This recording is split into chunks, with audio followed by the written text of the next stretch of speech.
So this one goes in deeper into your book. That's really talking about as that memory loss has progressed and dementia, Alzheimer's, whatever you might call it, even if you don't have a full diagnosis of it, is really starting to affect the family unit and the next steps. Yes. So this quote, it's on page 191 in your book, is, "In defense of the family members, the frustration with the loved one is rooted in the fear that they're disappearing and no longer functioning in their previous role, which in many cases is a spouse or a parent."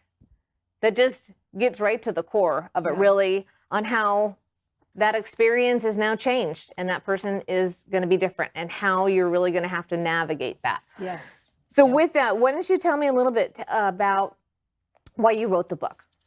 Thank you. So one of the biggest challenges was, and you mentioned the 14-year journey, and basically we went from a fully functioning mom and dad and me, and her having anxiety and her behaviors changing. And as I was watching this whole thing unfold, I thought somebody should write a book.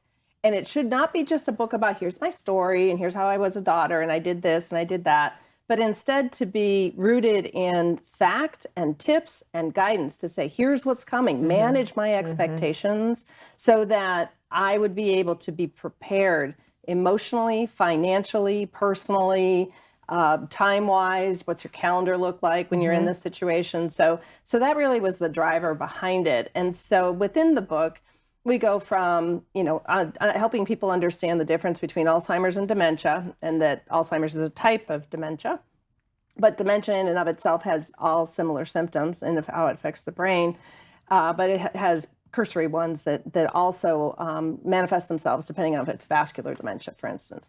So we talk a bit about that, and so there's some science there. Then we talk about what we talked about last week, which is how do you have the talk? And really focused on, watch the video from last time because you guys will enjoy it, because it does handle some of the very delicate conversations that we've had. And then we move into care options. And the worst thing, and we'll talk about this a bit, communication, is that we're not taking them to a nursing home. You're not putting them in a nursing home.